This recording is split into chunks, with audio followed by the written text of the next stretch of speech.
the dumbest thing I've ever done in my life. So embarrassing. If you're listening to this and you're a young comedian, if you ever make a special, never come up on a lift like you're a fucking pop star and then walk downstairs like you're going to prom. So embarrassing.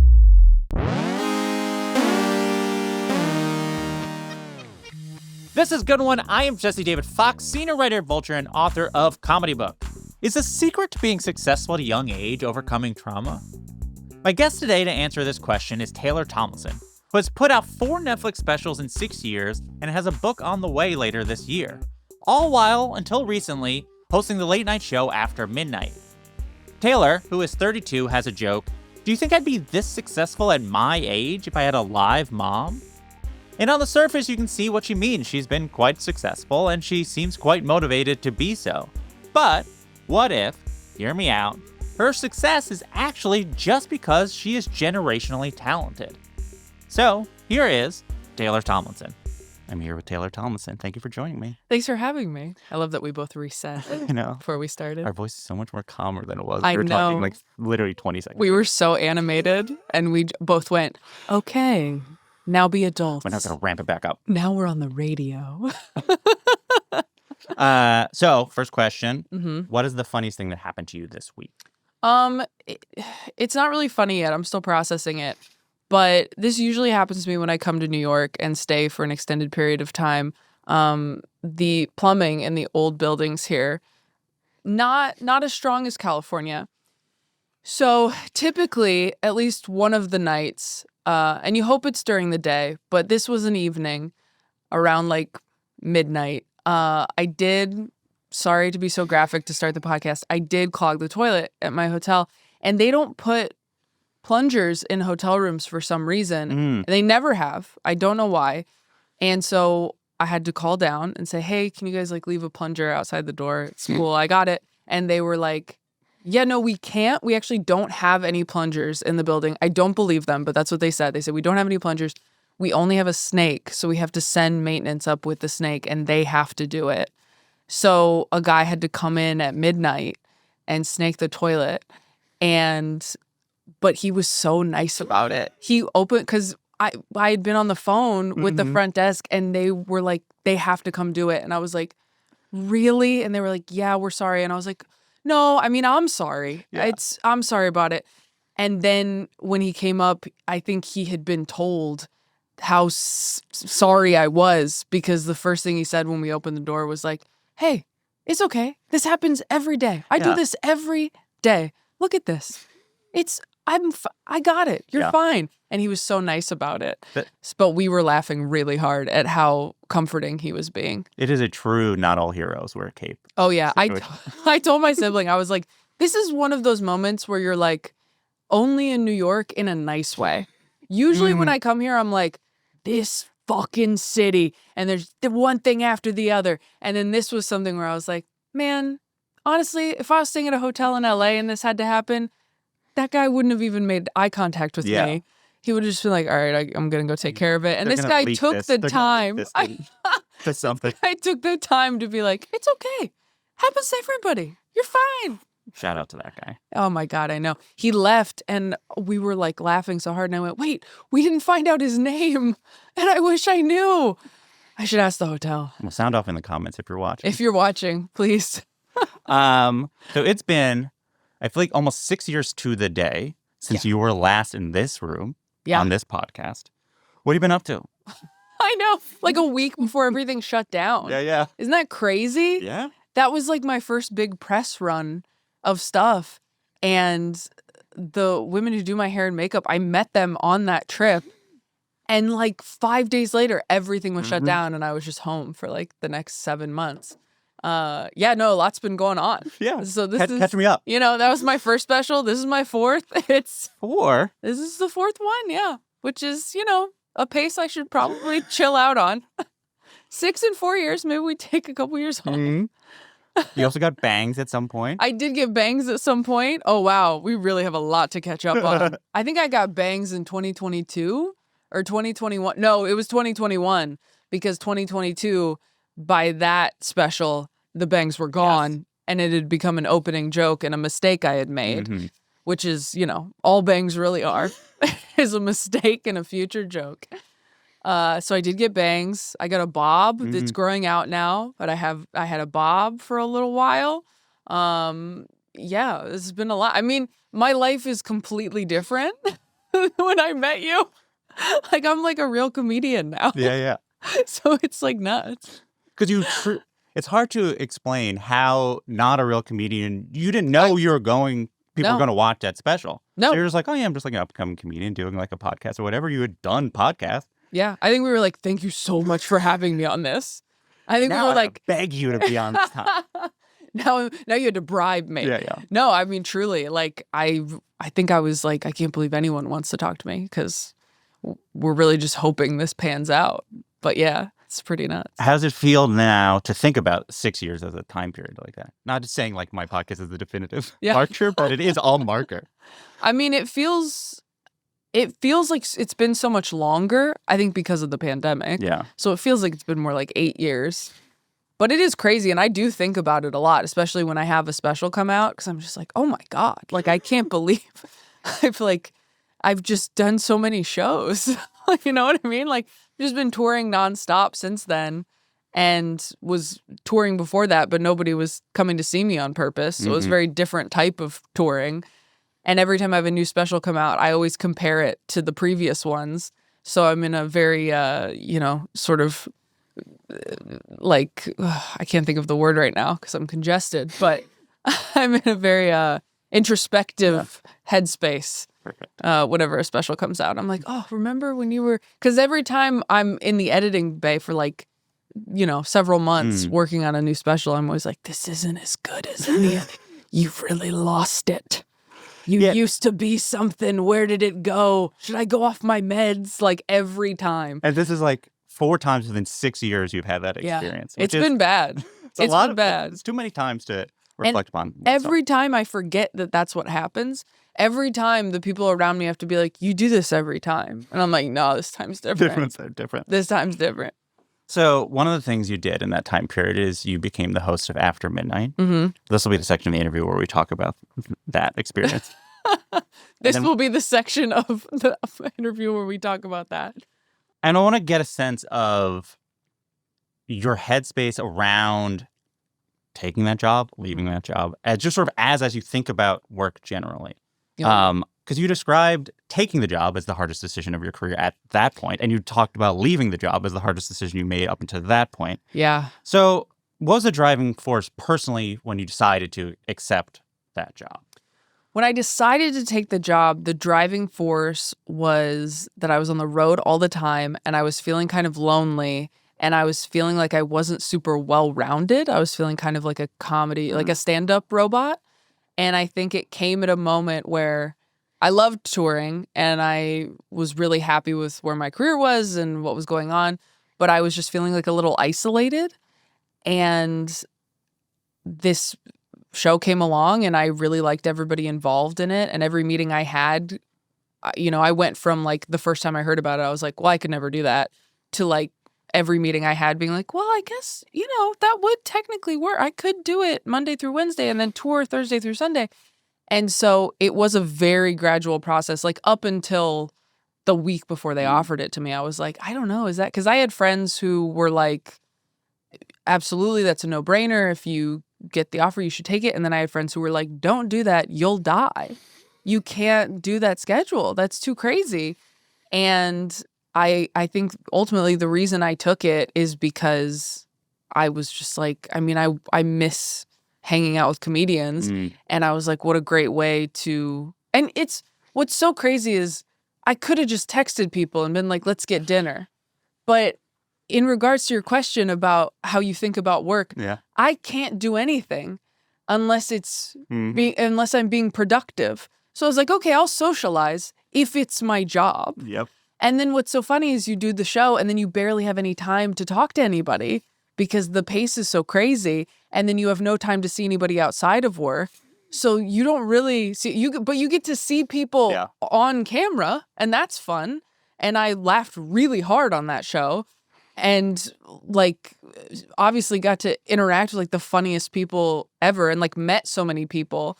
So it did achieve that goal for me. And I got to work with so many great people. And like, I have so many friends from that job that I've retained that I'm like, oh, you'll be in my life forever. But yeah, I mean, I obviously, I couldn't keep up that schedule. But one of the biggest things that happened is like, I took that job on a Tuesday, and that weekend I got really sick, and I was sick for months with mono. And so the whole first season of the show, I have mono, and I'm struggling, and I had to like cancel road dates, and it was like a whole thing. So the person who took the job was a very different person than the one who had to do the job. Yeah. So it's like, it was crazy that it was that fast that I was like, oh, if I had been offered this job 2 months later, I wouldn't have taken it. You know what I mean? Because I would have been so sick and I would have known. Do you have a favorite moment from the experience, or just like the thing that felt like it, what you set out to hope for, the moment that feels like you did get? Yeah. I mean, there were so many. I think the part that I really loved is I loved when we had an amazing show full of people that none of us were like super aware of. So if we had like newer comics on, or just comics that I hadn't met or we weren't as familiar with, who just killed it, and the audience was great. And then after the show, I would go into the control room and we would all talk about how great the show was and, note if there were any edits or anything. But when we just got to go into the control room and be like, that was awesome. That was so funny. Oh my gosh, that was great. Like, that was really what I wanted from the job and what I definitely got out of it. Like, it was so fun to make something with other people every day, because that's just not how stand-up is. You know what I mean? So I really am so grateful I got to have that experience. I wish I could have done it longer. But. So when you were deciding on not renewing your contract to do it, what were you weighing? How did you think it was? What your day-to-day, what your thought processes before you eventually made a decision? I mean, it was like, it really was the hardest decision. It was a much harder decision than the decision to take the job, to say that I couldn't come back. But it really was mostly the health stuff. It was like, I just couldn't get well. Like, I just was like sick for like 2 years.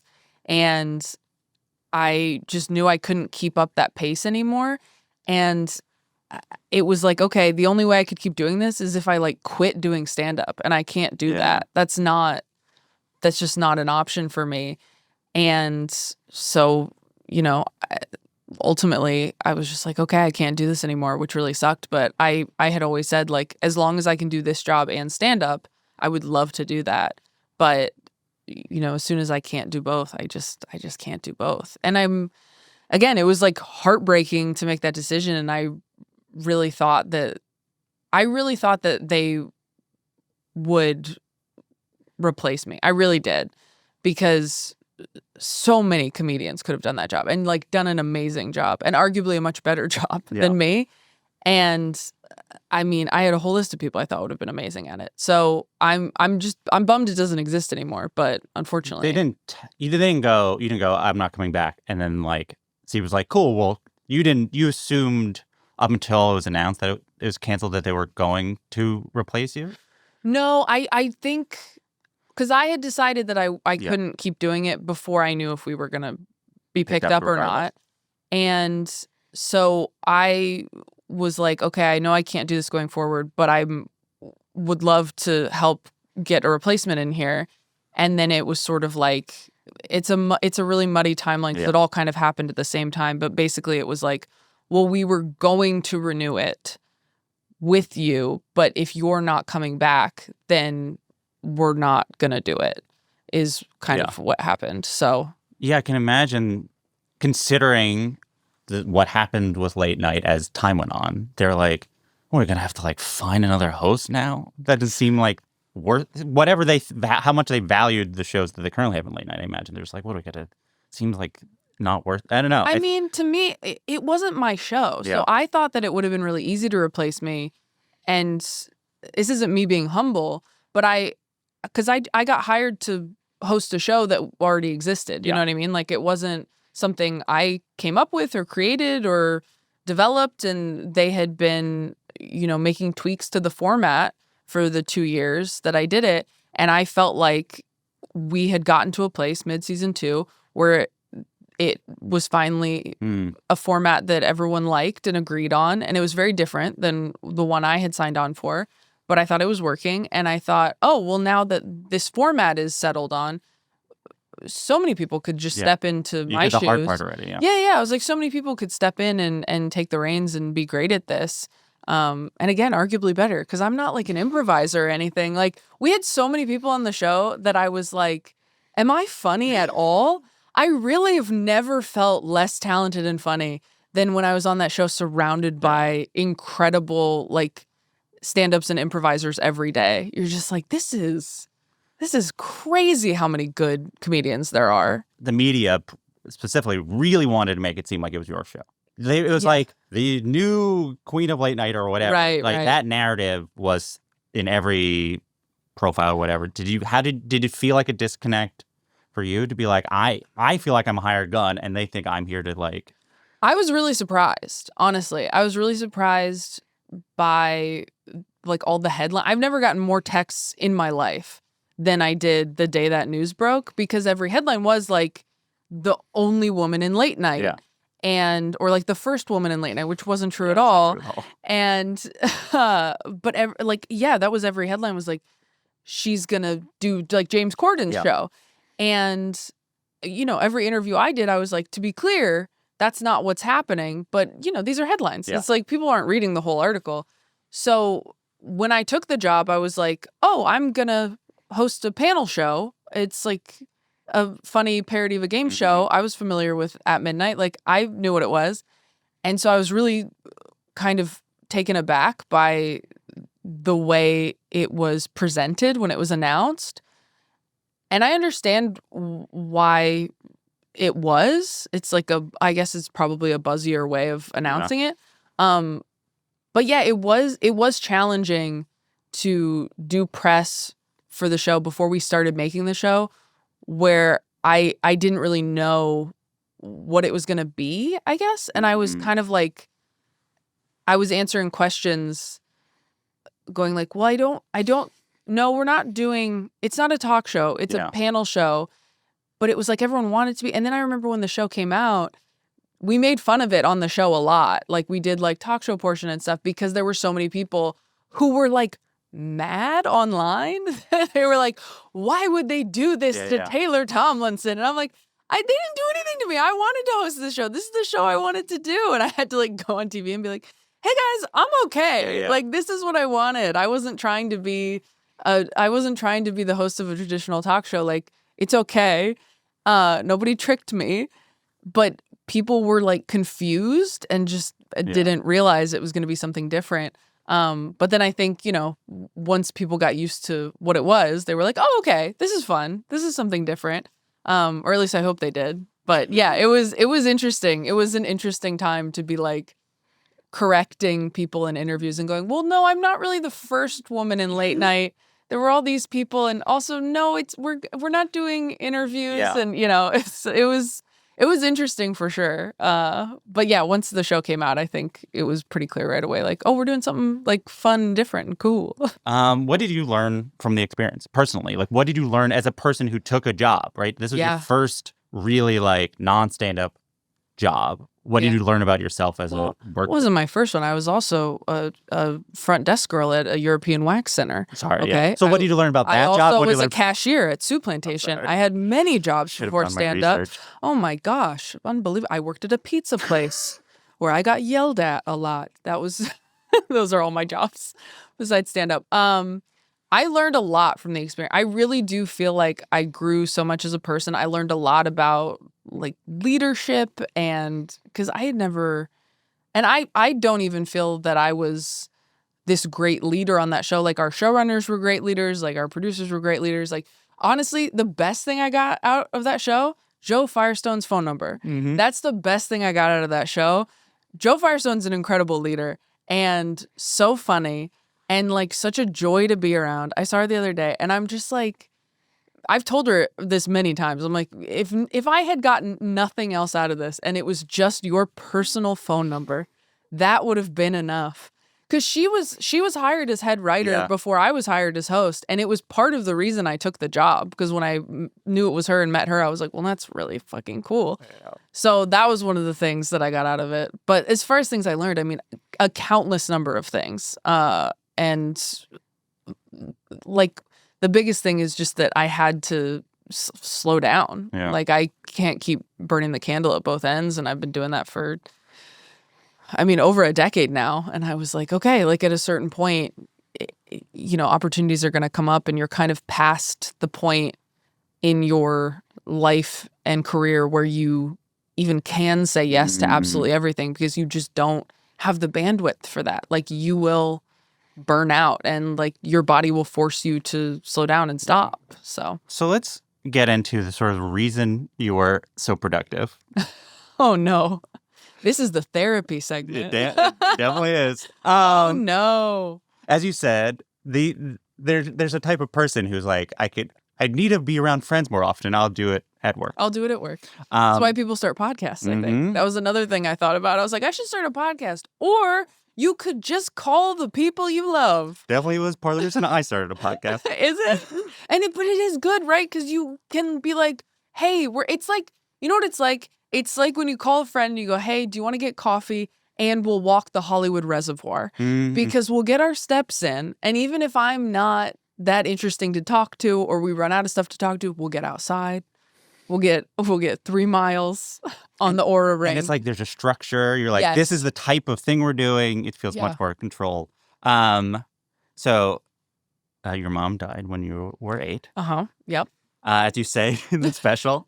And you're so happy about it. Wow. Well, yeah. Smiling so big, as you said. That was when I was a kid, and I would tell like kids in my class if it would come up somehow. I remember I said once like, well, my mom died, and I was like in 5th grade, and a boy in my class was like, well, then why are you smiling? And I was like, because I'm uncomfortable, Justin.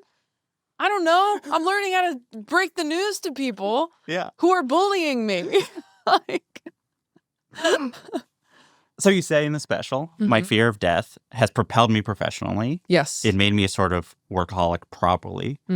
I get it. But can you explain what that means? You're like, I get it. But for everyone at home who has a healthy sense of self, I think that because my mom died so young, she died when she was 34, and she got sick at 32, and I'm 32 now, and I always felt throughout my 20s that I was going to die in my early 30s. And so I felt that I needed to achieve things quicker than maybe other people because I only had a limited amount of time.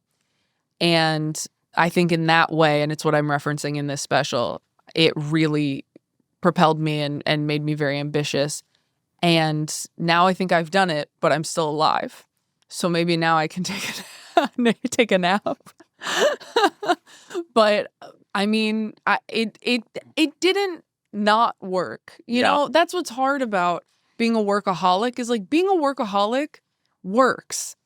So it's really difficult to do that work on yourself to stop it. Yeah. To stop. It really is because you're like, I love that I have a body of work to point. Like, it's amazing. It feels great. Like, it really has helped my confidence, my sense of self, how I interact with the world, like how I feel about myself, how I feel about slowing down eventually. Like, I feel like, okay, I've done enough now where maybe I can slow down a little bit. Like, I did feel like I had to prove to not just other people, but to myself that I was good at this before I could even consider taking a break or doing other things or anything else. I think people in this situation, there is like a desire for legacy. It's like, I'm going to die young. I want to have something that outlives me. And then there's a sort of survivor's guilt of like, if I'm the one that's around, I should deserve it. 1,000%. Is it both? 1,000%. I knocked the mic with my mouth. That's how hard I was nodding. Sorry to the editors. No, it's 1,000% that. I don't know. It just feels like such a waste of talent and personality for my mom to be gone and for me to be here. Like, my mom was so much more charming and beautiful and interesting than I am, but I'm still here, so I have to do it, you know? Like, not that she would have been a stand-up, but, like, she would have done something. Like, she was a really good writer, and she was gorgeous, and, like, just drew people to her. She was like a magnet, and I'm not like that. I'm not. I'm good at stand-up, and that's it. Yeah. That's all I'm good at. And I mean, also the hard thing about working so hard is like all those things are true and all of those motivators are there underneath the surface. And yes, we need to unpack that in therapy, but I also just love stand up. Yeah. And I love working, and I would do even more if I could, if my body allowed it. You know, the two things in my life that I will never be able to do enough of is spend time with my siblings and stand-up comedy. Yeah. Those are the two things that, like, if I had 6 months to live, those are the two things I would do every day. So as much as, yes, it is like survivor's guilt and a desire to prove yourself and legacy and whatever else, it also just comes from a place of like, this is my favorite thing to do. And I would like to be considered one of the best, most hardworking, prolific comics around. I would like that to be not even necessarily my legacy, because when I'm dead, who cares? But while I'm here, I would like, even if you don't necessarily think I'm super funny or my comedy's for you, I would at least like you to acknowledge, like, I'm a good stand-up and I'm very prolific and I'm very hardworking. Yeah. And I do feel that I've done that. Yeah, I mean, I do think it's also like Hollywood in general loves a person who's like pathologically hardworking. They really do. And I think for me, even personally, it's like I struggled with similar things for a while, and then by interacting with Hollywood in general, and you'd have projects that you'd work really hard on and then truly vanished and never exist. Yeah. You're like, oh, the hardworking does not actually determine the results. It only matters the experience of doing it. Yes.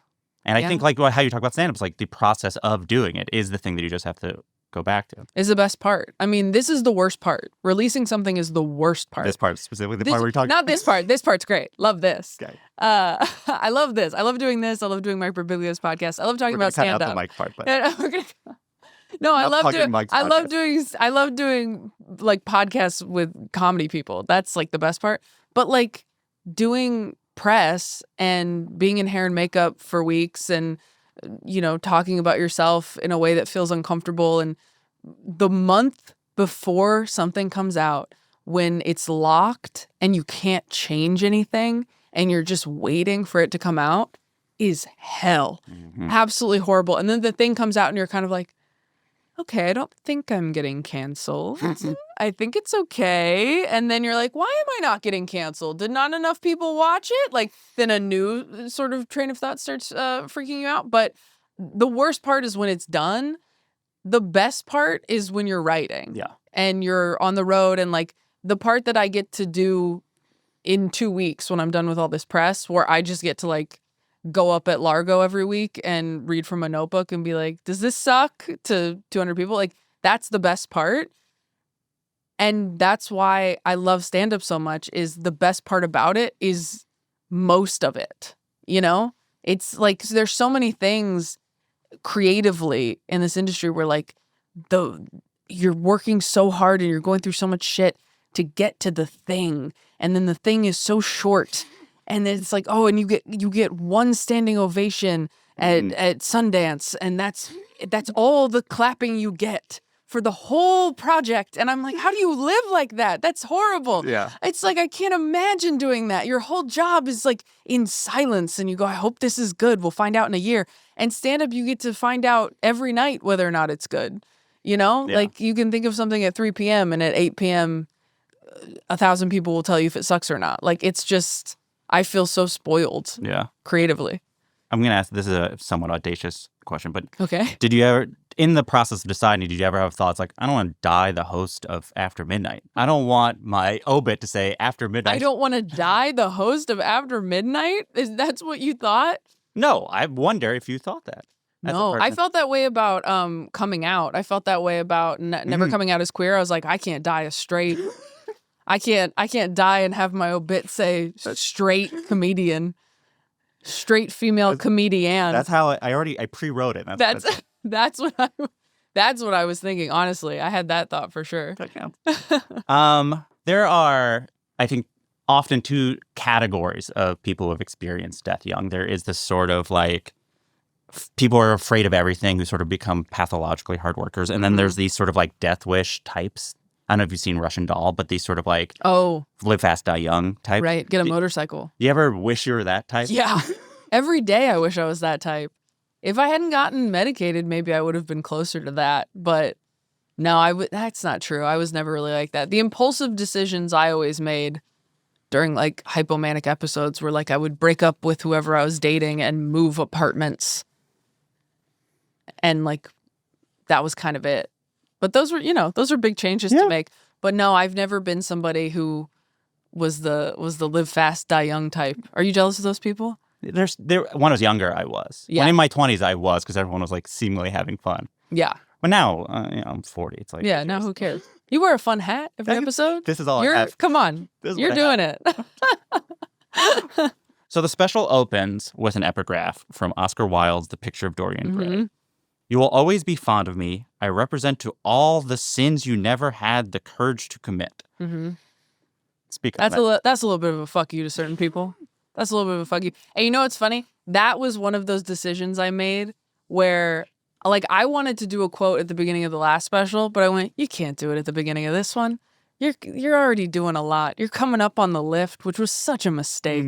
Such a mistake to come up on the lift so slowly. Coming up on the lift and then going downstairs, the dumbest thing I've ever done in my life. So embarrassing. If you're listening to this and you're a young comedian, if you ever make a special, never come up on a lift like you're a fucking pop star and then walk downstairs like you're going to prom.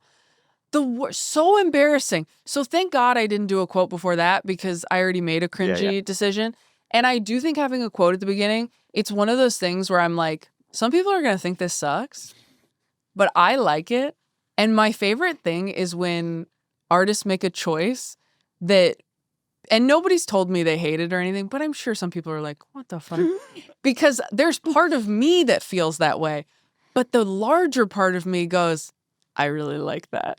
And if I was watching it, if I was watching someone do it, I would like that. And it just fits so well. And it is kind of, I think that book is very funny. And I also think that quote is a little bit of a fuck you to,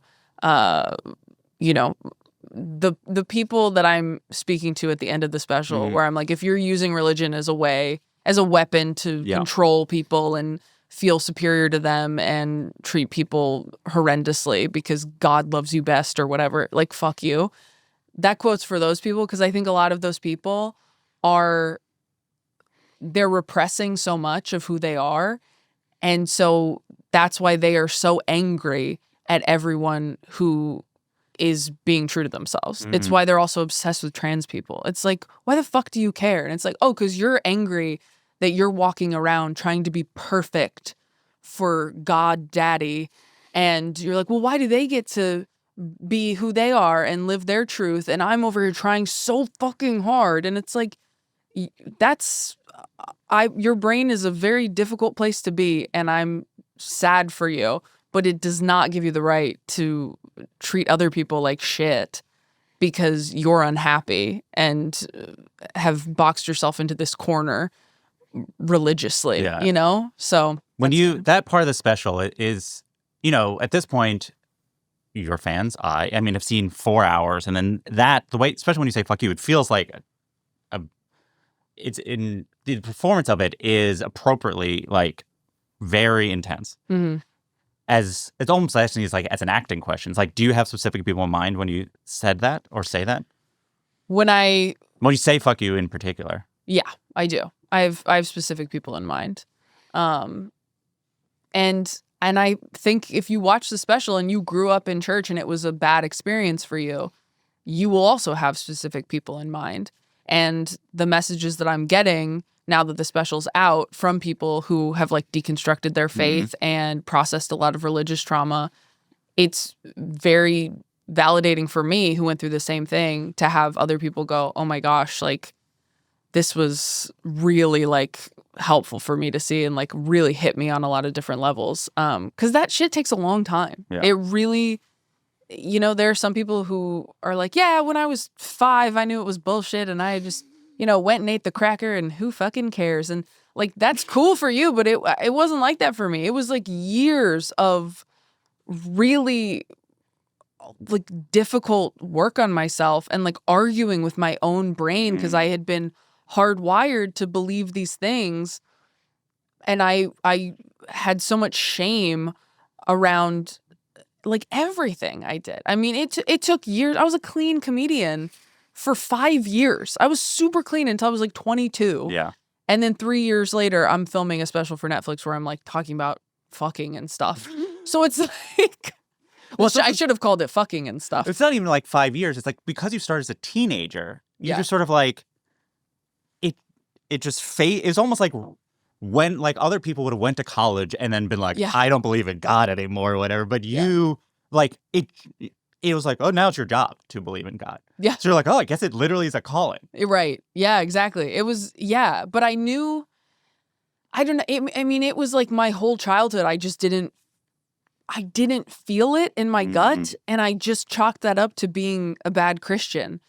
And so that was really difficult my whole life. And it felt like this secret thing in the same way like queerness felt like this secret thing that I'm like, well, you just can't ever tell anybody that you have those feelings for women and that you have all these doubts and that you can't picture heaven and you can't feel it when God talks to you or whatever. Like you just deal with that for years. And then you get older and you become an adult and you start having sex. And then you're like, why am I crying during sex? Like, it's just like, there's so much to unlearn and untangle and unpack.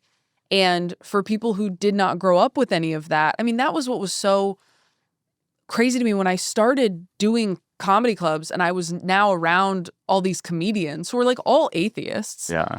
And are like various ages and everyone's from different backgrounds and like such a array of people. I was like coming from my like sheltered, very conservative town. I was like, oh my God, some people don't have that little voice in their head telling them they're a piece of shit. Like some people don't even think about death or God or the afterlife. And this has been my whole fucking existence. Yeah. And that really blew my mind and was kind of like what was really the beginning of the end. I feel like stand-up kind of saved me from religion. Every special you have had jokes about it to different degrees. And, like, I think you take shots at it here and there. And this special spends more time at it, but does feel like your relationship to all of it is different. Can you talk about just sort of your evolution over these 6 years since we last spoke of both how you felt about it and how that is reflected upon what you decided you'd want to talk about, how you wanted to talk about it on stage? Yeah, my first 3 specials, I can't remember if I did any religious material and have it all.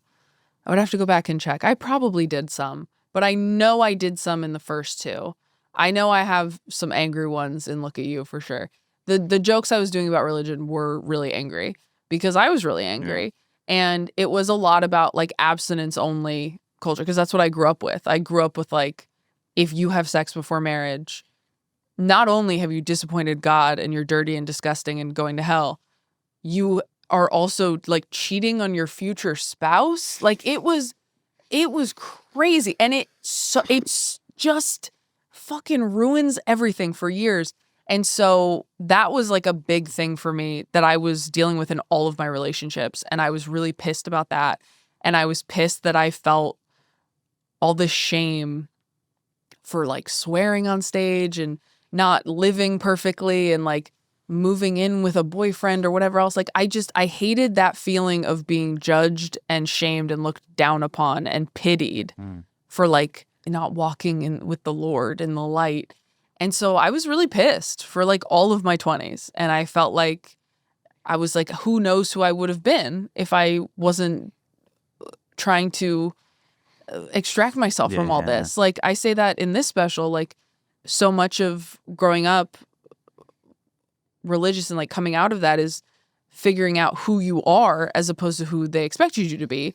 Because for years I was just trying to be who everyone expected me to be.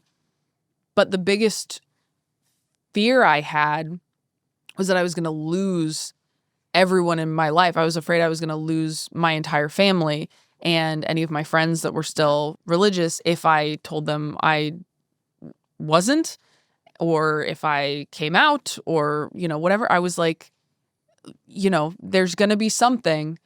There's going to be when my first special was coming out, I was like, they're all going to see that I'm disgusting. Like, I just was so scared of losing everyone who meant something to me. And so over the last 6 years, like, I talk about my uncle in the special, but like my uncle's a pastor. He and my aunt have like started churches, like my whole extended family, very Christian. And they've like come to my shows. They've like come and seen me on tour, and they support me and they wear my merch, and they don't think I'm horrific and aren't like telling me I'm a bad person all the time. Like, to have that acceptance when I did not anticipate it, I think really healed a lot for me, because you do lose some people. Some people do think you're disgusting and a disappointment, and like, okay, bye. But when you don't lose as many people as you think you're going to, you go, okay, so it isn't everyone who believes this. It's these people over here, but it's not everybody. And if it's not everybody, then maybe I can look at this from a different direction. And there is so much stand-up already about like Christians are stupid, like there's so much of that. Yeah. And so I didn't want to do that. I just wanted to talk about why it was painful for me. But then I also wanted to write jokes about the other side of it. Like, one of the jokes that didn't make the special was, it must be so hard for like, my grandma or someone who's like, Jesus is the most important person in her life. Like, in her life. And I'm just like, I don't know. Like, that'd be like if you were like, this is my husband, Jason. And I'm like, I just don't think that Jason exists. Yeah. And no one can see Jason but you. And I'm like, this is Jason. He's the most important man to me ever. And you're like, you sound crazy. Like, so, and also getting on medication and all the mental health stuff. I mean, when I made that connection, that helped me a lot to empathize with people who were religious, as I was like, oh, it's the same as my mood stabilizers in a way, where it's like, these don't work for everyone. Yeah. Mood stabilizers don't work for everyone. People have bad side effects. People have terrible experiences. Like, some people don't want to be on them. That's totally fair. Works for me. Saved my life. And religion is like that for a lot of people. Like, and as long as you're not shitting on anybody who it didn't work for, then that's fine. As long as you're not hurting anybody, then I think that's great. And who knows? I don't know. It's the certainty that I have a problem with. I just don't know what happens. And when people go, I know, I go, but you don't. And if we could all just agree that we don't know and go, well, I think this is what I think is going to happen. Or on Sundays go, this is what we think is going to happen. Like, that would go a long way with me. But no one will say that. Everybody's just so sure. And I'm like, well, if we have to be sure, I can't. Well, the money's in the certainty. The money's in the certainty. You're so true. That's so what right. People are paying for. Yeah, people are paying for the certainty. The comfort is in the certainty. But I found some. I come off more cynical. That's not cynical. But ultimately, that part of it, I guess I am cynical about. But like, I get it. No, that's true. Just imagine how much you would pay for certainty. I would pay so much money for certainty. But you know what's funny is I wanted certainty for so long, and the second I stopped needing it, it really freed me. Yeah. Like, now that I've embraced uncertainty, I am so much less afraid than I was when I was striving for certainty all the time.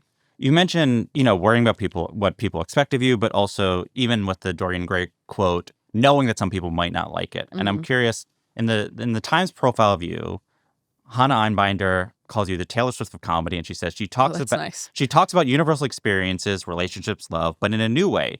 She's the most evolved comic out there. She's for everyone. It's hard to be for everyone. Oh, that's really nice. I don't know that I would say that about myself. Yeah, I'm curious how you feel about that. That's so nice. Hannah's so fucking cool. Like, Hannah's so cool and talented. That's really nice. The idea of being for everyone. I'm curious how you feel about it. Because you definitely want to be for a lot of people. You want to be for a lot of people. I mean, I just don't think I am for everyone. I think maybe when I was younger, I think Quarter Life Crisis has the most broad appeal of any of my specials. And that's because it was, forged in the clubs for people who were like, who the fuck is this? Yeah. So it's, obviously it's as broad as I could get. And then you find your audience, and then you're able to write from a more personal place. And then also, I think the internet has made it where it's easier to find your audience, and then as a result, easier to be more specific as an artist, because it's easier to find the people who are going to respond to that, as opposed to, 20, 30 years ago where it was like, Everything's broadcasted. yeah, everything's broadcasted. So you have to be. I also think like you've done a really good job of like you have a style that appeals to a lot of people, and you have a desire of what you want your comedy to be, but you seemingly have figured out through craft how to make it so you're still able to communicate the things you want to, but in a way that does not scare away certain members of. Yeah. And I'll say that specifically, this special in particular has very dark parts that almost, if you don't listen to the word, like if you just heard you and didn't speak English, you're like, oh, this is kind of like the same special as before. She started like talking The this cadence.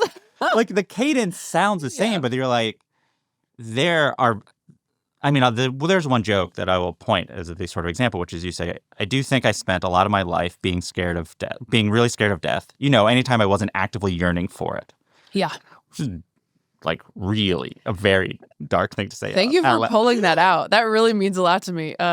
Jason Zinnemann pulled that out too, and like it did like a lineup of specials to watch, and noted that line too. And I was like, man, that makes me feel seen. Like, because that is how I feel, and it is a very personal admission, but it's a setup. It's like that wasn't getting some big laugh at all. Like that was, that maybe got a chuckle from other sad people. But it was something I realized when I was, thinking about depression, is like, oh, I'm either terrified of dying or I want to so bad. And what a crazy way to live, swinging between those two extremes for years and years. I think the thing that you've really evolved at in this special is how you set up bits. Like the sentence before the bit starts, you will say like the reason it exists. Like, and then you'll do the funny part, but you're not afraid to be like, the things about death. You'll say it, and then you'll like hear fun jokes about that thesis. Yeah. But I think that is probably the biggest difference. Like, oh, this feels so more robust because you're just like putting in sentences like that. Yeah. Which is, if it got a lot of laughs, it'd be wild. Well, yeah. I mean, the way that I write material now is when I have like nothing, when I'm starting from scratch, I write down all the topics I would like to talk about. So I don't even have jokes for it yet. I just make a list of what can I talk about for 2 years. And for this special, it was like religion, death, coming out, having kids. Like those were like the big four. And then you like, expand upon it, and it's just this crazy, long, chaotic outline for a long time. And then you start finding the jokes. But I mean, I have to do these bits for a couple years. I have to go on tour for a year and a half. I don't want to get bored. Yeah. And also, the art that speaks to me the most and stays with me is the art that is saying things that make me feel seen, that I relate to, and are making good points. I mean, look, I don't watch a ton of comedy specials, but a joke has to be really, really good or hit me on a personal level for me to remember it, really. So, it's, to me, that's why I like to write jokes like that, because like if you do go for the darker joke, I feel like it's going to stick with people longer if you pull it off. Yeah. So I don't know. I feel like the idea of dark jokes, someone gets a bad rap because there's like a lot of bros who say they like dark jokes, but they just mean they like hateful jokes. Yes, they just want to use slurs and I don't talk know about, how that word became associated with that. I know. Why do you? I don't think men should be able to do dark jokes. I think no, I'm kidding. I really was like wanted to defend men for that, but I literally just straight men don't get dark jokes. I literally was like, Mark Maron did it, and it was okay. No. Yeah, Mark Maron. Well, did maybe do he's the only one that's allowed. He's the only one that's allowed. Why do you do it? Why do I do it? Yeah. It's just what I think is funny. I have a dark sense of humor, I think. And I think silly stuff's funny too, but like that's the stuff that makes me laugh. And you can only really do the stuff that makes you laugh. That being said, like my next hour, I kind of want to challenge myself and do like maybe like a clean hour and see if I can do it. Because this one was pretty dark. I mean, I felt the same way coming out of Look at You.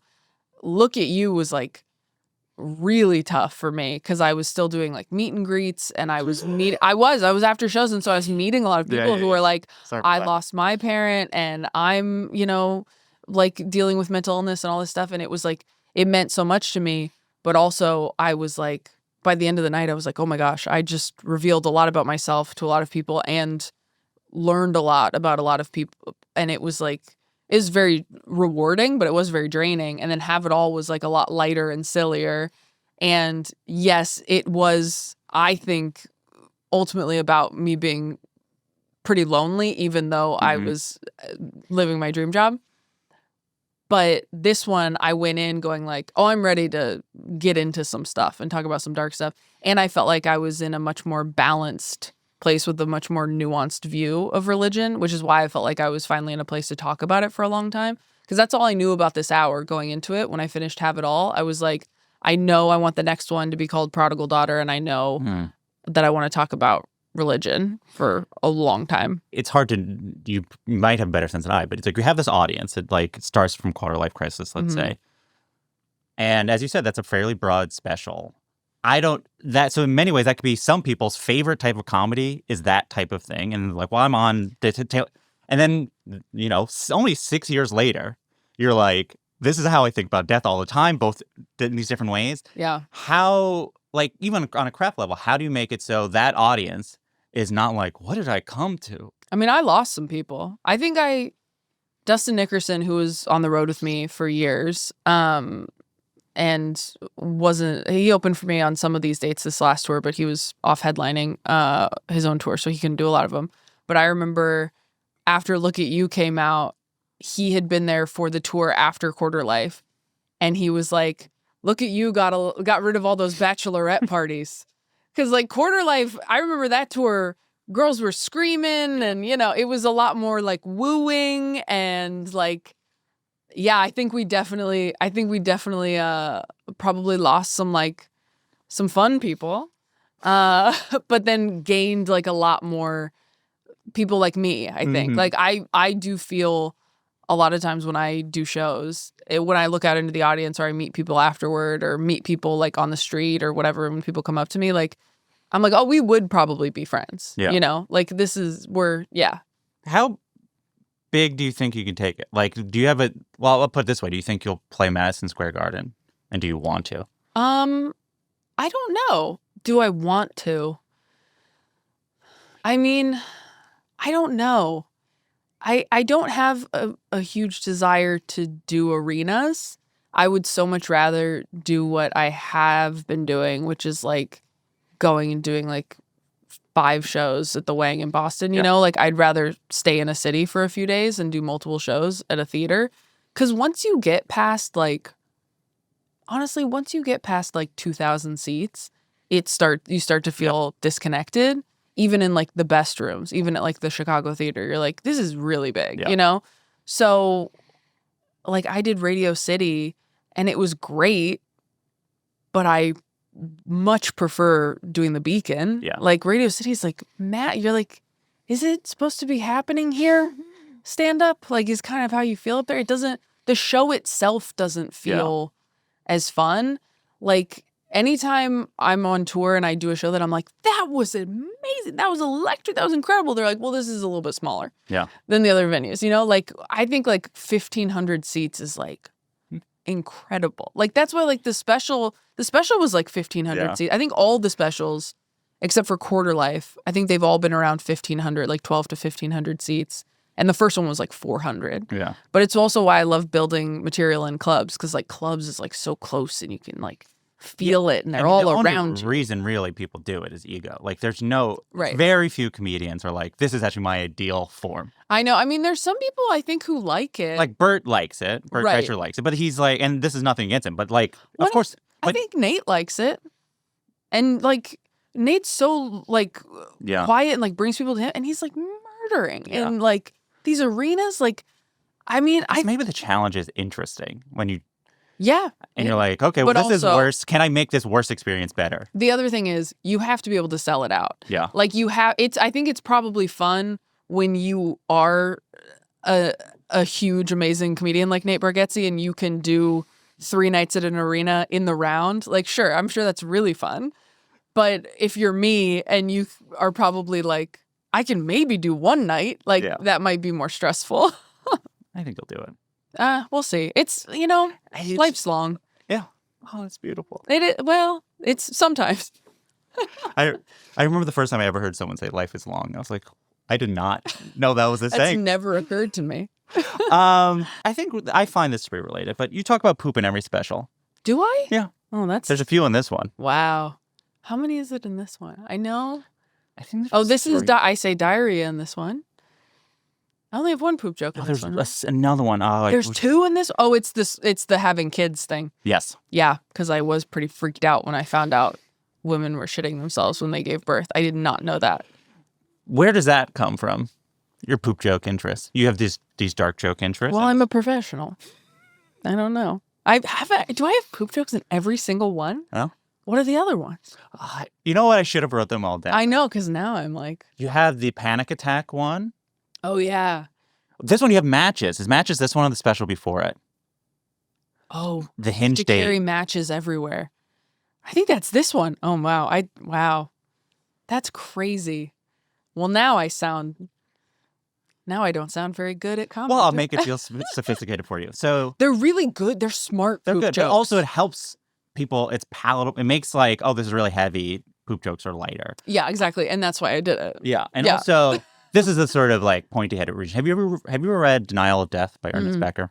It's a great book. But he says, he has a quote where he says, "Man is God who shits." And it's the idea that pooping is how we remember that we are decaying. Oh, it's to humble us. Yeah, a couple times a day. And so that's it's like beautiful. so then it's like that's why I was like, oh, maybe it's thematically timed it. Oh wow. I mean, I will say I do break up.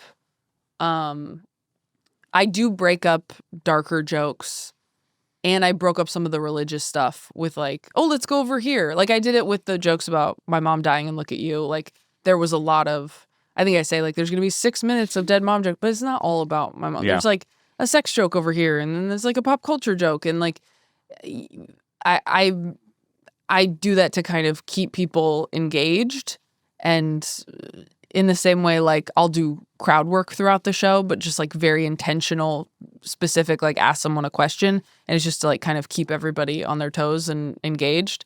So yeah, I mean, I've never. Look, I will say, for me to say diarrhea on stage, it has to be a joke I really believe in. And I do really believe in that one. Fair. So, I was going to ask you about crowd work because I do feel like in the crowd work wars of the last few years, you've stayed above the fray. But I do feel like you were one of the people that stayed above the fray. I think I haven't commented on it. You haven't commented on it, and I do feel like you've gotten a lot of success because of it. Yeah. Where are your stance in the wars? I mean, look, when did that all come out? I feel like that was during 2020, right? 2020. I remember there was some article that was called the Crowd Work Wars, right? That I don't know, but I'm pretty sure there was, because I was like, I know they called my team for like a comment, and I was like, no, we're not doing that. My opinion on crowd work is I think if you've seen bad crowd work online, you think anyone can do it. Yeah. And it's just not true. And I know a lot of great comics who will tell you, I can't do crowd work. Like one of my best friends, Sophie Buttle, who's an incredible comedian, like probably my favorite comic working right now, like so fucking good. And the other day, she was like, I don't do crowd work. She's like, I'm not good at crowd work. There are lots of comedians who don't think they are good at crowd work and have no desire to do it. If you are doing crowd work just to get clips, not because you want to, then I don't think you should be doing that. I don't believe in that. If you like doing it, then absolutely do it. And if it's part of your show, then absolutely put that online. I hardly ever, and part of it is that I don't really get heckled because my fans are very polite, but you will not find many clips of people just yelling stuff at me. The crowd work clips I post are me asking somebody a specific question and it's someone that I've been like, can I talk to you? And sometimes people say no. And I go, we would be friends because I would never speak to a live entertainer. That's crazy that anyone engages with me. This is absolutely nuts. I'm working. You should be like, no, fucking you keep dancing. Yeah. But if you want to do crowd work and your fans want that from you, then great. It's just another tool. I mean, it's another. I think there are people who don't like doing crowd work and just see it as like, yes, that is something I can do if the room gets too rowdy. So for them, it's like, that's something I have to do sometimes, not something I want to do. I get uncomfortable talking about myself for too long without going, and what about you? So it feels similar to me on stage. And it's a way of keeping me interested and thinking about the subject matter in new and fresh ways, is to go into the crowd and go, well, what do you think about this? Or do you know, like this last tour, I think the questions I asked were like, do you know, if you didn't grow up religious, do you know any Bible stories? Because I was curious. I was like, if you didn't grow up with this stuff, do you know anything? And a lot of times people didn't, or they would say, no, I don't. And you go, so you don't know Noah's Ark? And they go, oh, well, I know that one. And I'm like, that's from the Bible. Did you know that? That's like how mainstream it is. So like, and like, I wanted to know how people, what people wanted to do with their bodies when they were dead. I was genuinely interested. I learned a lot asking people that on the tour. I wanted to know what moms thought about childbirth. Like, these are all questions I really had. And like I said, I'm always working. I want to talk to people. So for me, I like it. It's part of my show. You're going to see some if you come to see me, but it's going to be like the clips you see of mine where I'm asking a question. There's a few where people yell something and I respond, but I don't post a lot of those because I think that if you post a bunch of clips of people screaming stuff at you and heckling you, that's the type of audience you're going to invite to your live shows. And then you're mad, like, oh, why do I have to deal with it? It's like, well, this is what you've advertised. Now, if you don't mind that and you like when people do that because it makes you feel sharp and quick and you get clips, like, then that's great. But I don't look down on anybody for posting. The only thing that I have ever looked down on anybody for is not working hard enough. That's like the only thing that bothers me. Like, I don't talk a lot of shit about other people because I don't have the self-esteem for it. But the thing that I will talk shit about is like, that person's really good and they're not working hard enough because they're too cool for it or something. And social media is so cringy, and I know that. And I think that was a lot of the early arguments about crowd work was people going, I don't want to do that. That would be embarrassing. And it's like, yeah, it's embarrassing, but it sells tickets and it is what I do. You know what I mean? So that's the only thing I'm ever judgmental of people for, is when they're like getting in their own way. And I think they should be like bigger, more successful. Like, cause that was advice I got really early on that changed my life, was someone was like, you're really good at this. And if you don't work harder and go on stage more, you're not going to make it and it's your own fault. Yeah. So that's really stuck with me. When you say hard work, you mean specifically like I would say like grind aspects of the job, or do you also mean like writing hard? But I mean, writing enough when people don't write enough, and when people don't want to do the social media stuff and then they complain about, if you don't want to do bigger venues, or you don't want, like, if you're like, I'm happy where I'm at, I don't want to, I'm very good with where I'm at, then by all means, don't do social media. But if you're somebody who is bitching and moaning about how other people are selling more tickets than you, and you refuse to put clips online, which was a lot of people 6 years ago. I think everyone's kind of come around now. Yeah. But like 6 years ago, people were being really judgmental. And you're like, well, you can't be mad that people you think are worse than you are succeeding when you won't put yourself out there. Like, this is a business at the end of the day. And so it's all part of it. Like, none of us want to do anything. We just want to show up at a club and it's sold out, and that's great. But that's not the reality that we live in. There's a clip that was posted from your special that I watched. And, you know, you don't know how long the clip's going to be. So you're like, oh, cool. And it was a long one, and I'm sorry. No, well, this is going to be a compliment. Imagine I brought it up. I was like, it was so long. Like, it was really There were long. so many moves. I was like, oh, this will be the end of the joke. oh, wait. And this keeps on going. And then it's like, and then there's a full other pivot of it. Was so it the Ashes one? Yeah, it's the Ashes show. And I think it's a really impressive piece. And especially like in clip form, it's really fun because clips you're assuming will end as soon as you can get out. Can you summarize the general premise of it for people who haven't seen it yet? And then talk about how you developed it, because it is, you almost can feel it develop as it goes on, where you're like, oh, and then I can sort of do this part. Yeah. Well, it was a joke that I had written. The first part was a joke I think I had written kind of a while ago, like years ago, about, it was definitely, the first half is a joke that I wrote a long time ago, like the premise I had a long time ago of if my new partner wanted to keep their ex's ashes in our house, I would not be okay with that. I would be jealous. And I remembered the premise and remembered the joke and said, oh, this would fit in this hour. And I was doing the joke and it was working. And I went, but I don't really feel that way anymore. This isn't true to me. And I've never been somebody who can do a joke just because it works if it's not who I am anymore. And I mean, the stuff I say in that second half where I say I'm talking to Dustin about it, that was something I really did say to him. I was like, I don't really feel that way anymore. And like, I think I'd be fine with it. And he was like, well, what if you married a guy who was still in love with his dead wife? And I was like, what do I care? Like, honestly, like, she's not here.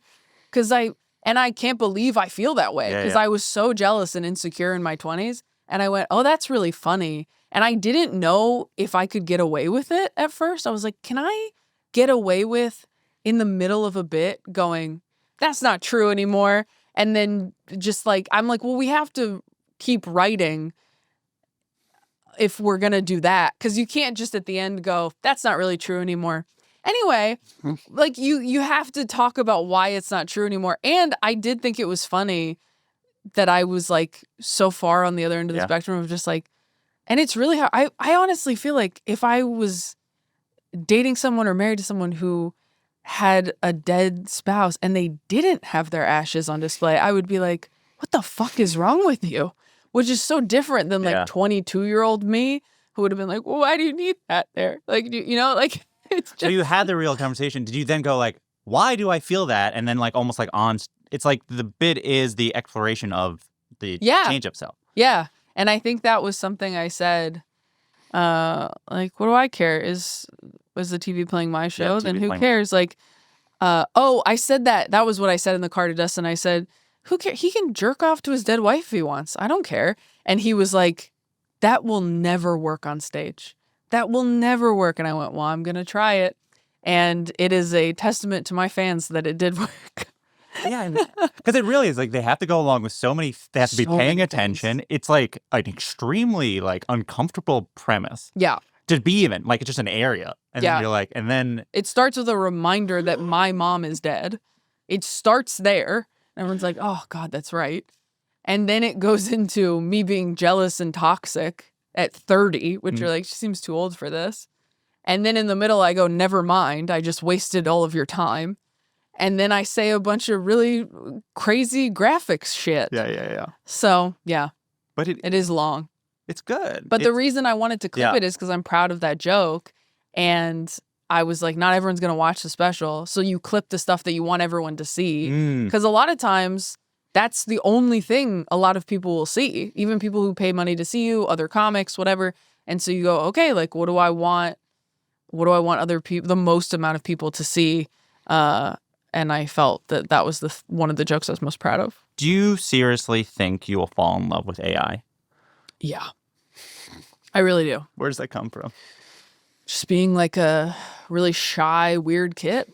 If AI was the way it is now when I was 12, I would absolutely have an AI partner. Are you kidding me? I would be in love with my phone. I'm genuinely worried about it because I'm already so self-sufficient. Like, no one wants to go anywhere. Nobody wants to date. Nobody wants to meet people. No one wants to put themselves out there. People complain about Raya. Oh, nobody talks to each other.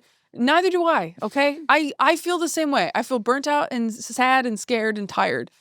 And if I allow myself to have conversations with my phone, a thing I already love a lot. Yeah, who knows what the fuck's gonna happen, okay?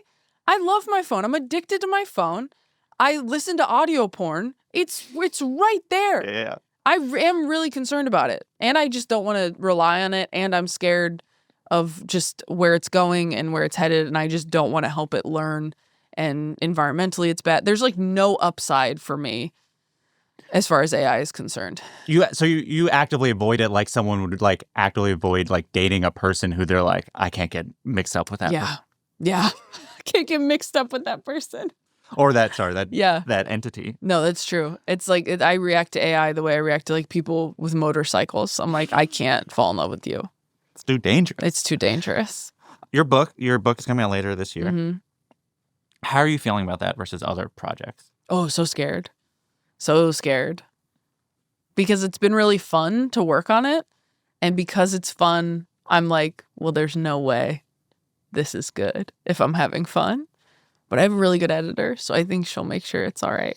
But it is like, it's an intense process. I would like to write other things after this. I would like to write books for like kids or something, not like books that are not about me. Yeah. Because like going back and having to like read all of your journals from when you were 19 is like very harrowing. Which has been a lot of this process is just like remembering how I felt about stuff and then like writing down. What's been hardest about writing the book is that I'm used to writing stand-up, which is you have to communicate the most in the least amount of time and words.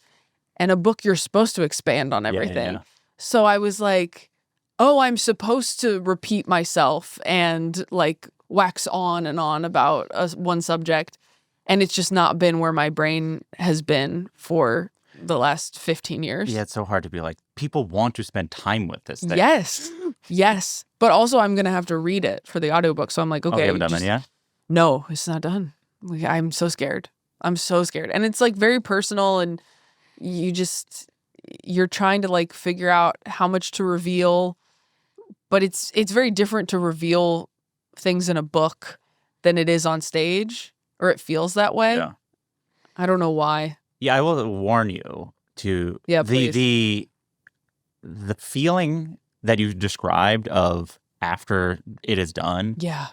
Is for a book is a very intense feeling. Yeah. Because it's such a disconnect of how much your brain was this book. Yeah. And then the world just being like, want to talk to you for like 1 minute about whatever it is. The one thing that has helped me get through the process of being scared that it sucks is I've told myself, most people aren't going to read it. Like, and if you do read it and you hate it, you earned it. Yeah. Because that took a long time. That took hours. Like a special, everyone has an hour while they're getting ready in the morning. But like a book, if you finish it and you hate it, you're right. Yeah, you're right. You consumed all of it. Yeah, you did it. You earned the right to shit on this. I remember there's like personal parts at the end of my book, and I go, well, they've earned the right to know this. And someone was like, oh, should we excerpt that part? I was like, no, the internet hasn't earned that right. Yeah. Read my whole book, and then you can know one thing about me or whatever. Which the internet can. They could. They can pull anything. That's the other thing is you're like, oh my gosh, I'm going to write all this stuff. And then someone could just take anything out of context. And some of this is like, there's a whole chapter that's all context. Like literally in my book have a chapter called context. Yeah, exactly. It's like literally anyway, it's very scary and we'll see how it goes. But it is kind of like a lifelong dream. So it's been fun to finally do a thing that you've always dreamed about and have it live up to the hype. Because you never really know. You're never like sure if you're going to like something. And to be like at home hitting a word count every day and going like, oh my gosh, I'm doing the thing I wanted to do when I was 13 and I like it. Yeah. And I feel like I don't suck at it and it's going to be fine. Like, this is great. And it's fun to find different facets of your personality and, ways out, quite frankly, ways out of show business where you go, I could do this I can instead. do that. I can buy a cabin. I can be one of those people. Yes. Oh my God. That's all TikTok was showing me for a while was like women who like ran away to the woods to work on their novel in a cabin. Like, I quit my job and I sold everything I have, and now I'm just by a stream with my cat. And I was like, why are you showing me this? It will be for people who care about something being left behind. Having a physical object of a thing. Yeah. Especially, like, even though, like, I guess TV also is not a physical thing, even compared to, like, what Netflix is. But, like, you're like, this is physical. Like, someone will find, even if, like, no one ever reads it, like, it will. Someone will find someone will in the rubble thing? of civilization. Yeah, like, Wally will be, like, scanning That's so funny. Yeah, it is. I'm excited to hold it. I just hope, because there has to be a picture of me on it, and I'm worried about that. Yeah. That kind of sucks. I said to my editor, I was like, we don't have to put my face on it, right? And she goes, are you kidding? You only have to put your face on it. Yeah, I was like, that's They rather just the face, no words. I know. No offense. I know, because they just, the most important thing is that people go, wait, who's that again? Oh, I think I've seen, TikTok, you know. I was like, oh, that's probably funny. Yeah, exactly. Should make a funny face. I vaguely recognize that person. I know. Yeah, oh my gosh, that's what I should do. Finger guns. In Look at You, I think you have this sort of a definitive Taylor joke in so much as sort of summarizes a lot of how you're positioning yourself, which is, do you think I'd be this successful at my age if I had a live mom? Mm-hmm. Do you still think that's true? Yeah. I do think that's true. What if it isn't? What if I was, you think I'd still be exactly where I am? Especially now that you're not as young, because like anytime anyone's under 30 and does anything, you're like, how's that possible? Know, everyone's so impressed. But now that you're like in your 30s. I'm a person. Yeah. People in their 30s have specials. Yeah. I thought of it because Gary Goldman, I think in this recent show, I don't think it was in the special, he asked his therapist, he was like, is all of this worth it? Because I had this HBO thing, and his therapist he's like, no, you would have been more successful. Yeah. You're really talented. Oh my gosh. Oh, that's interesting. You would have been more successful. Oh, I've never thought, oh, that's horrifying. Here's what I'll say. I think that I may have been more successful if I had a different personality socially. I think if I wasn't as socially anxious, I would probably be further along in some ways, I guess. It feels stupid to even say that, though, because I've been so fortunate and so lucky in so many ways, and I'm so far beyond where I ever thought I'd be or deserve. But I do think that there are areas that I would have been more successful in, maybe if I was like more naturally social and charming. Mm-hmm. But I don't think I would have necessarily been those things if my mom were still alive. I think that's just kind of who I am as a person.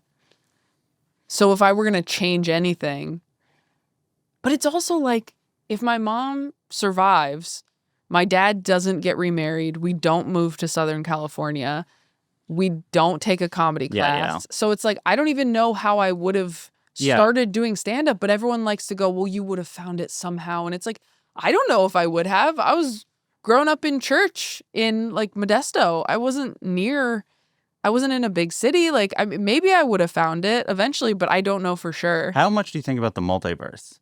Oh, like other universes? Because I put it this way, which is like, especially over the course of 4 specials, it's easy to be like, oh, well, all these factors, maybe work hard, whatever. But like, it actually is, there are very few people that like have the collection of skills that allow you to be the comedian you are. And that's what I was thinking of, which is like, especially by this special, you're like, there actually aren't that many people who can write as well as you can. In comedy? In comedy? I mean, I don't know, because I can't speak to that. But I'm curious how you'd respond. Well, the problem is, anytime I get something, I can think of 10 people who deserve it more. Like, that's always my first reaction is like, well, I can think of 10 people who deserve this just as much, if not more than me. And it's why I've had a hard time hanging on to that sort of manic desire to be the greatest of all time that you have when you're like 21. Because then you get older and you're like, there's no greatest of all time. There's like some of the greats, but there's no greatest of all time. And there's so many comedians, and there's so many great comedians who like don't have the following they deserve, or like aren't as big as they should be, or that you haven't even heard of. And it's like, I think it's very difficult to like hype yourself up. Yeah. And it's especially difficult when you have to do press for something, because you do want to go into press going like, this is I did something incredible and this is going to go down in history. And I just I can't get myself there. Are you closer than can't. you were before at believing you're great at it? I do think I'm great at it. I do think I have produced enough that you cannot argue that I am bad at this. You can argue that I am not for you. You can argue that you don't think I'm that funny, whatever. I am good at stand-up. If you like it or not, that's subjective. But I am good at stand-up. And I am not confident saying that about anything else in the world. But I'm good at stand-up, and I have produced a lot of material in a short amount of time, and I work really hard. And I think all those things are true, and I feel confident saying them. And if it's not for you, it's not for you, and that's totally fine. But that's all you can really ask for, I think. It's now time for our final segment. Okay. It's not. It's like a lightning round, but the questions are actually not fast. It's just questions I ask every episode, but Okay. it's at the end, so it's the final segment. Do you have a short story of an interaction with a legendary comedian, living or dead, you're willing to share with us? Conan did like a live tour back in 2018, I believe, and he had, I think, like 8 comedians on. He did like 4 weeks and then had like 4 comedians do like 2 weeks each. But I remember, I don't even know how I ended up on that. I'd done the show and they asked me to do it, and I was like, this is insane that I get to do this. And I remember maybe like the first night that I was out there, I was so scared. And I remember he made a point to like pull me aside and be like, I'm really glad you're here. And I'm sure he did it to everyone. But he's like, I'm really glad you're here and you're very funny and like you're very good at this. And it meant so much to me. And I just thought, wow, someone this talented and famous doesn't have to be this nice and personal. And he is. And like, as far as meeting your heroes go, like Conan O'Brien like lives up to the hype like crazy. I mean, is like just as funny off stage as on stage, and like, yeah, just really was like really kind and has a seemingly endless amount of energy for people. And that's the sort of personality that I'm so jealous of. It really is, where I go, wow, you have so much in you to give other people, and you mean so much to so many people. And when they are hoping for some of your attention and time, you are ready to give it to them and have it be like a meaningful moment. So that's a nice one. I don't know if you're looking for something more salacious, but that's just a sweet one, I guess. That's nice. If you're gonna meet your heroes, meet Conan. That's my. What is the best time you ever bombed? The best time I ever bombed. I mean, doing stand-up? I mean, look, the years, it was like, I think for like a year and a half to 2 years, I was doing some cruise ships. And there's nothing like a cruise ship bomb, because you're trapped. It's Wednesday, you don't go home until Sunday, and you just bombed for a bunch of people who will see you at the buffet. And you're going to have to avoid their eyes. And they're probably coming back to the comedy show later that week too. So you get to bomb for the same people again. I was like 21 doing cruise ships for like people on their 50th wedding anniversaries and like families. I had no business being there. Of course I was bombing. But those were probably the worst bombs, but also the funniest. Because you're like, this is so ridiculous. What am I doing here? Who's the greatest living comedian? Oh my gosh. I mean, everyone always says the same people, probably. Who are you going to say? Well, I've seen so many people say Maria Bamford, and I agree with that. But I'm trying to be more original and think of somebody that I don't see people say as much. I thought you were going to say Maria Bamford. I mean, Maria Bamford is the answer. Maria Bamford's the answer, but everyone says Maria Bamford because she's the answer. Sure. So I'm trying to think of someone. You know who people don't say enough is Kathleen Madigan. Kathleen Madigan is incredible and has been for I don't even know how many years now, and was like one of the people that I listened to a lot as a teenager. And like her and Brian Regan, I was like, before the internet made stand-up what it is, those were the two people who were doing theaters just off of their stand-up without like shows or movies. And that's how I knew it was possible to do that. And that's where that goal came from. So that's my answer. Great answer. Do people always say that? No, I don't. No, everyone says Kathleen Mack. Honestly, I feel like I have started asking that question. I have not asked that much, but like, because Mark said it, and Patton said it, and then Patton said it, and I was like, oh, maybe I just will have a podcast where literally just I have everyone just say Maria Bamford. You honestly, it would be really funny because I do think that's the answer.